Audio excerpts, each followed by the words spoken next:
और एक तरह से तीसरा सप्ताह मानसून सत्र का है। लोकसभा में मंगलवार को भी लगातार हंगामा जारी रहा है। प्रश्नकाल नहीं हो सका। हंगामे के कारण बैठक 2 बजे तक के लिए स्थगित कर दी गई है। संसद के मानसून सत्र में विपक्ष का हंगामा लगातार जारी है। आज भी दोनों सदनों में विपक्ष ने हंगामा किया। लोकसभा में एक बार फिर प्रश्नकाल नहीं चल सका और लोकसभा की कार्रवाई 2 बजे तक के लिए स्थगित कर दी गई। अयोध्या राम मंदिर में कथित चढ़ावा चोरी और दिल्ली में प्रदर्शनकारी छात्रों पर पुलिस कार्रवाई के मुद्दे पर कांग्रेस, समाजवादी पार्टी समेत विपक्षी सदस्यों के हंगामे के कारण लोकसभा की कार्रवाई शुरू होने के कुछ मिनट के भीतर 2 बजे तक स्थगित कर दी गई। लोकसभा अध्यक्ष ओम बिरला ने जब प्रश्नकाल शुरू कराया तो विपक्ष के सदस्य हंगामा करने लगे। ओम बिरला ने कांग्रेस और अन्य विपक्षी दलों के सदस्यों से प्रश्नकाल चलने देने का आग्रह करते हुए कहा कि सभी से अनुरोध है कि कार्रवाई चलाने में सहयोग करें, लेकिन विपक्ष नहीं माना। लोकसभा अध्यक्ष ओम बिरला ने विपक्ष के इस रवैये पर नाराजगी जताई।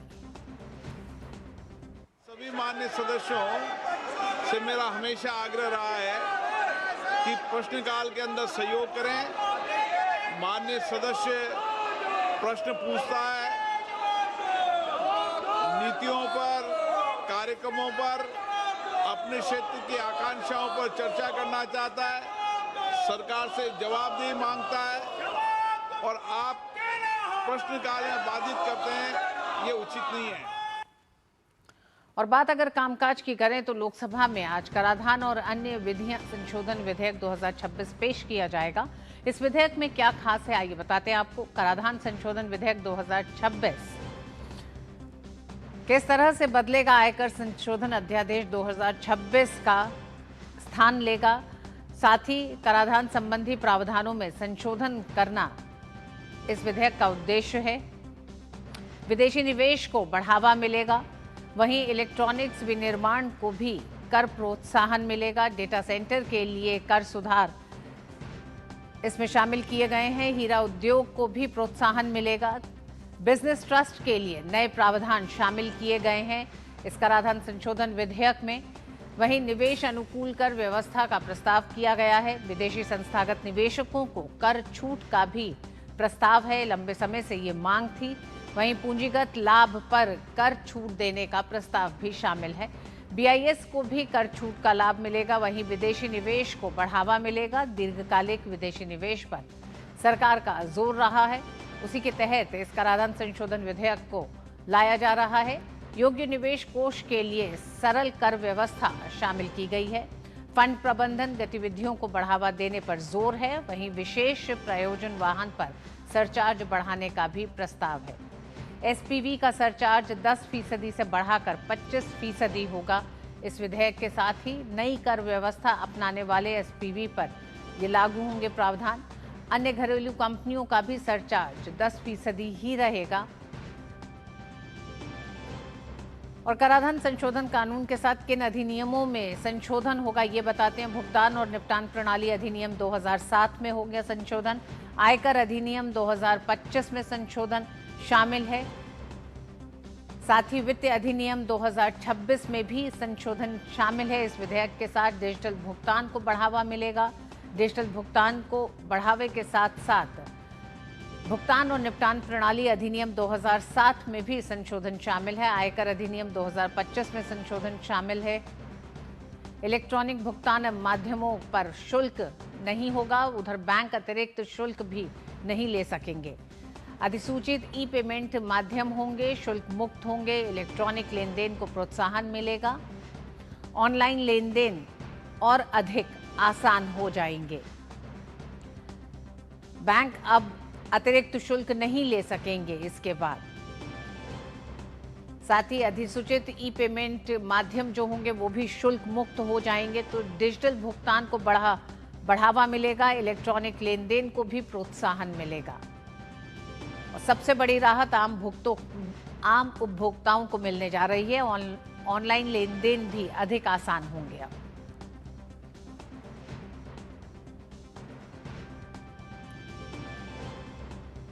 वहीं राज्यसभा में अगर बात करें तो राज्यसभा में भी विपक्ष के हंगामे के चलते गतिरोध जारी रहा है। उस सदन में शून्यकाल के दौरान विपक्ष ने जमकर हंगामा किया। जिसके चलते उच्च सदन की कार्रवाई भी दोपहर 2 बजे तक के लिए स्थगित कर दी गई है। मानसून सत्र के दौरान आज भी राज्यसभा में राम मंदिर में कथित चंदा चोरी के मुद्दे पर सत्ता पक्ष और विपक्ष के बीच तीखी नोकझोंक देखने को मिली। शून्यकाल के दौरान राज्यसभा में नेता प्रतिपक्ष मल्लिकार्जुन खड़गे ने राम मंदिर में कथित चंदा चोरी का मुद्दा उठाया। उन्होंने इस मामले पर प्रधानमंत्री से सदन में बयान देने की मांग की। खड़गे के मुद्दा उठाते ही विपक्षी सांसदों ने नारेबाजी शुरू कर दी। इस पर सत्ता पक्ष के सांसद भी अपनी सीटों से खड़े होकर विरोध जताने लगे और सदन में जोरदार हंगामा शुरू हो गया। संसदीय कार्य मंत्री किरण रिजिजू ने विपक्ष पर हमला करते हुए राज्यसभा में कहा कि कांग्रेस और समाजवादी पार्टी के लोग भगवान श्री राम के विरोधी हैं। ये श्री राम मंदिर का विरोध करते थे और अब चंदा चोरी के नाम पर नाटक कर रहे हैं। कांग्रेस पार्टी और ये समाजवादी हमेशा भगवान राम को गाली देते रहते हैं ये लोग, और ये लोग राम मंदिर का विरोध करते रहते थे और दुनिया को बताते हैं कि राम कंपनी है, भगवान राम को ये मानते नहीं है। आज ये चंदा चोरी का नाटक करके गुमराह करने का कोशिश करता है। ये भगवान राम का विरोधी है। भगवान राम का विरोधी कांग्रेस और समाजवादी और कम्युनिस्ट पार्टी क्या बात करते हैं? दरियालू आंसू बहा करके देश को गुमराह नहीं कर सकते। उधर संसद का मानसून सत्र जारी है। इससे पहले आज सुबह एनडीए सांसदों की अहम बैठक मंगल मिलन बैठक आयोजित हुई।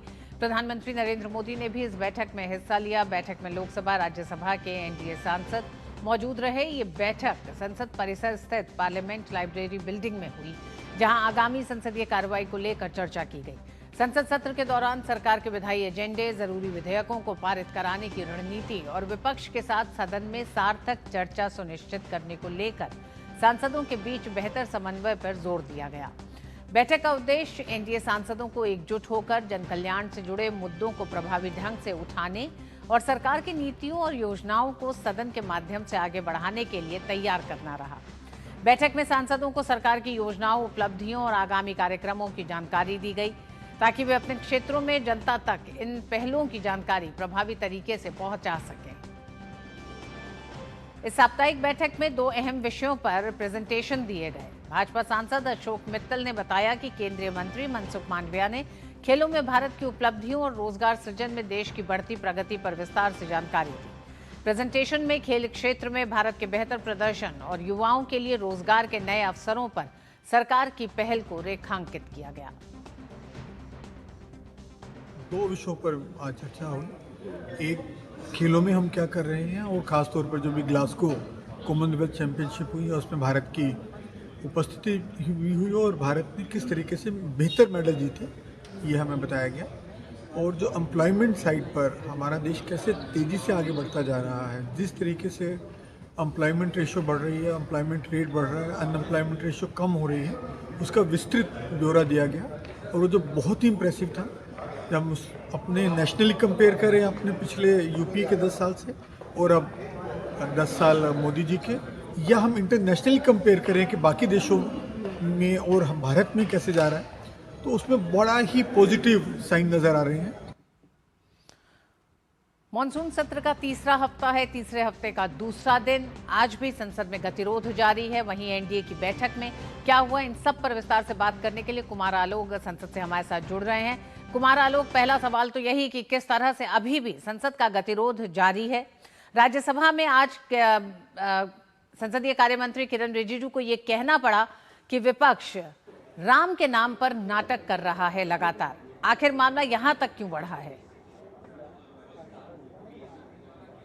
देखिए, संसद की जब शुरुआत हुई है, मानसून सत्र की शुरुआत खास करके हुई थी, तो उसमें जो जंतर मंतर वाला प्रोटेस्ट था, उसको लेकर जो छात्रों ने प्रदर्शन किया था, उसको लेकर के विपक्ष पूरी तरह से लामबंद था और उनकी मांग थी कि एक विधेयक ऐसा लाया जाए जो पहले के कानून से कड़ा हो। और सरकार ने लाया भी परीक्षा संशोधन विधेयक, और उस विधेयक में चर्चा भी हुई। और चर्चा के बाद आपने देखा होगा कि बिल पास हुआ, लेकिन सरकार का कहना था कि जब चर्चा में विपक्ष के लोग जो शामिल थे, उन्होंने उस विषय पर चर्चा न करके अन्य विषयों को उठाया उन्होंने। उन्होंने। खैर उसके बाद देखा जाए तो फिर अभी की जो बात है कि दूसरा जो उनका मुद्दा है, खासकर राम मंदिर चढ़ावा वाले मसले को लेकर के, तो लगातार इस तरीके के आप संसद परिसर में जब भी आएंगे सवेरे तो रोज समाजवादी पार्टी, कांग्रेस पार्टी और उसकी जो अन्य जो इंडी गठबंधन के सदस्य हैं, पार्टियां हैं, वो रोज प्रदर्शन करती हैं और तरह तरह के वहाँ पर प्रेजेंटेशन भी दिया जाता है। आपने देखा होगा कि पिछले दिनों पप्पू यादव साधु संत का वेश बनाकर यहाँ पर आ गए थे और उन्होंने एक तरह से मिमिक्री की या क्या है कि एक तरह से प्ले किया, जिसकी सारे संत समाज ने आलोचना की।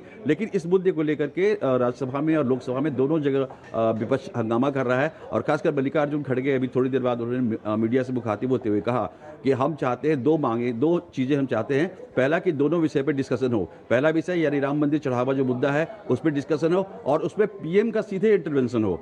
और दूसरा जो उनका मुद्दा है, जो छात्रों पर लाठीचार्ज हुआ है, उसमें जो छात्र घायल हुए या जो भी तमाम जो मांगे हैं विपक्ष की ओर से, तो उनका कहना है कि अमित शाह जो गृह मंत्री हैं वो सदन में आए और अपना स्टेटमेंट दे। अगर ये दोनों चीज़ों पर सत्ता पक्ष मांग जाती है तो हम दोनों विषय पर डिस्कशन करने के लिए तैयार है। लेकिन उधर सत्ता पक्ष का कहना है कि विपक्ष लगातार व्यवधान कर रही है, विपक्ष के साथ हम मिलकर डिस्कशन करना चाहते हैं, लेकिन हम हमेशा कोई ना कोई ऐसा शर्त डालता है विपक्ष जो संविधान सम्मत नहीं है।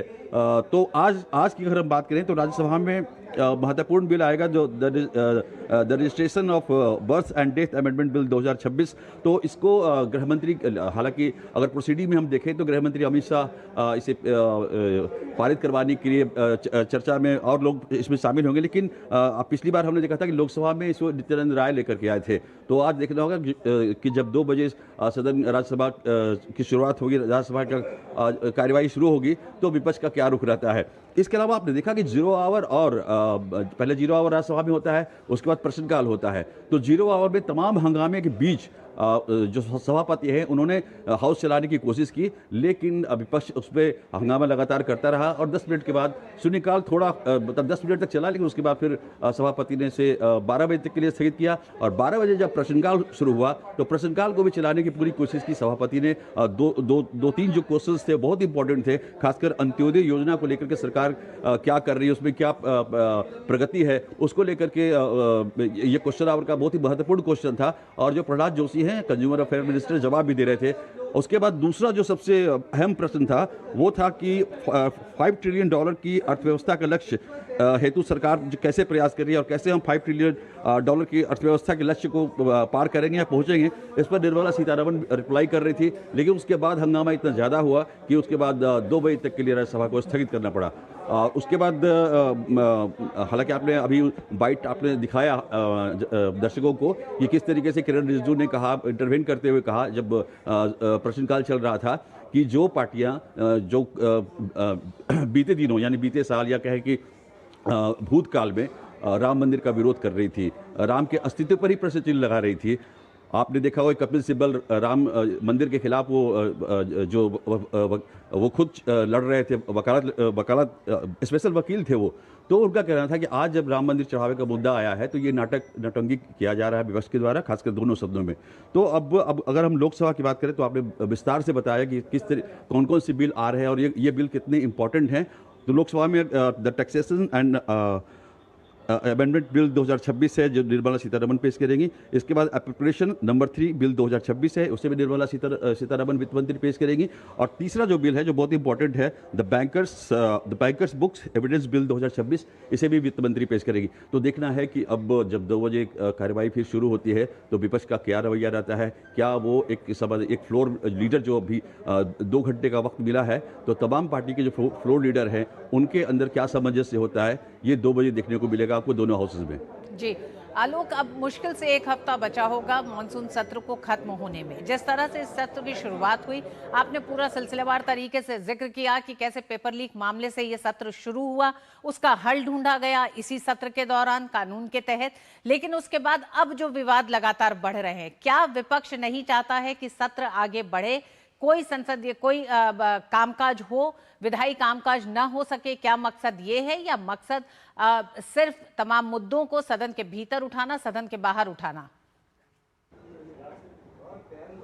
देखिए, दो मुद्दे जो थे, एक तो नीट का जो मसला था उसको राहुल गांधी लीड कर रहे थे, तो उसमें कांग्रेस को लीड लेने दिया गया विपक्ष की ओर से, जो उनकी स्ट्रैटेजी है।